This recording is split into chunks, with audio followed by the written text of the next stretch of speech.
It's a cold, stormy night just off the coast of Florida in 1622. A Spanish cargo ship full of gold and silver is desperately trying to make its way back to Spain. But as it passes through the Straits of Florida, it sails directly into a hurricane. Its masts are torn apart, its rudder gets ripped off by the waves, and within minutes, the Atocha is brought down. According to records, at least $500 million worth of treasure went down that night, and its location eventually became a complete mystery. But more than 3 centuries later, after sitting at the bottom of the ocean, the motherlode of all treasure was finally discovered, and it proved to be more valuable than ever imagined. We modeled the entire thing to show you how one man and his team of DIY treasure hunters spent decades searching for the ship, and how their genius engineering and an old document eventually led them to the most valuable shipwreck in history. When the Atocha went down that fateful evening, it ended up on a shallow reef in the Florida Keys, a 200-mile stretch of tiny islands. At the time, the location of the ship was known, but just a few weeks later, a second hurricane ripped the ship apart, leaving a trail of debris across the ocean floor. The location of the Atocha seemed to be lost forever, but records of its treasure were never forgotten. According to its cargo manifest, it was holding 150 gold bars, 1,000 silver bars, and more than 50 chests full of coins. All in all, the treasure would be worth at least $500 million today. All someone had to do was find it. That's where American treasure hunter Mel Fisher came in. He had spent his entire life diving, and along with his wife, ran a diving school in California, teaching more than 60,000 people how to dive.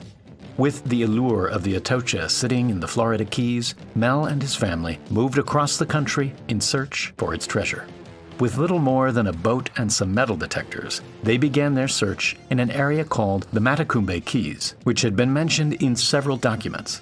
But after a year of searching and more than 100,000 miles covered, they hadn't found a single thing.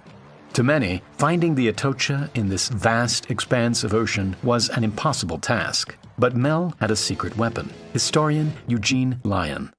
In order to learn more about where the Atocha sank, he went to the Spanish archives in Seville and came across this document.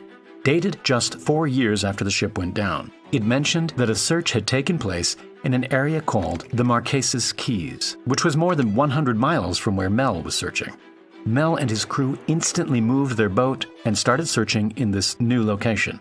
But the divers were now searching in deeper water, and they had one huge problem: visibility. Although the water was clear on the surface, at the bottom, the divers could barely see their own hands. And so Mel came up with a genius yet simple solution. He attached 2 large tubes to his boat that could be lowered down in front of the propellers. These would redirect the clear water from the surface and shoot it down to the bottom where the divers were searching. Not only did this clear up the muddy waters perfectly, it had the added benefit of digging a big hole and revealing whatever was buried underneath the sand. Then, one day in 1971, the sand cleared and revealed an enormous anchor. Although it wasn't a piece of treasure, it was their first clue that perhaps the real thing wasn't far away. More artifacts started to show up, like cups, swords, cannonballs, and iron nails used to hold the ship together. To keep track of everything, they started building a map of circles, showing where each piece of treasure had been found. After a while, a clear line started to appear on the map, and they came to the conclusion that the Atocha's motherlode must lie somewhere along this line. In order to find the Atocha, the crew were following a trail of artifacts that seemed to be leading them to the motherlode of all treasure. But after 2 years of searching the line, the crew had failed to make any valuable discoveries. Mel was running out of money fast, and if he didn't find some treasure soon, he'd have no way of funding the search. But then, in 1973, just a few hundred feet away from the anchor, the crew came across a stash of silver coins and 3 huge silver bars. This find alone was worth well over $100,000, but it wasn't clear if it was from the Atocha or its sister ship, which had also gone down that night. And so they went back to the ship's cargo manifest. Every single piece of gold and silver was recorded in this document, along with their exact weight and serial number. By comparing the engravings on the silver bars to the document, they confirmed that the treasure trail they were following really was from the Atocha. The crew began systematically cleaning the coins using electrolysis and selling them off to make money. Mel and his crew were back in business. With this influx of cash, the crew set out to find more treasure, armed with new sonar detecting technology. But just as they were starting to gain traction, the state of Florida began claiming ownership of all the treasure being found. And so, Mel started fighting back. In the meantime, the crew continued finding more objects on the line, a major find being 9 bronze cannons with Atocha markings engraved into their barrels. But just a day after finding these cannons, one of their boats capsized during the night, killing 3 of the crew, including Mel's son. 3 years went by, and the crew continued looking without finding any new clues. The line had run dry. Throughout the search, Mel had often mentioned a mysterious document he had read, written by one of the Atocha survivors. According to the document, the survivor had helped an admiral smuggle 70 pounds of the world's finest Colombian emeralds onto the ship.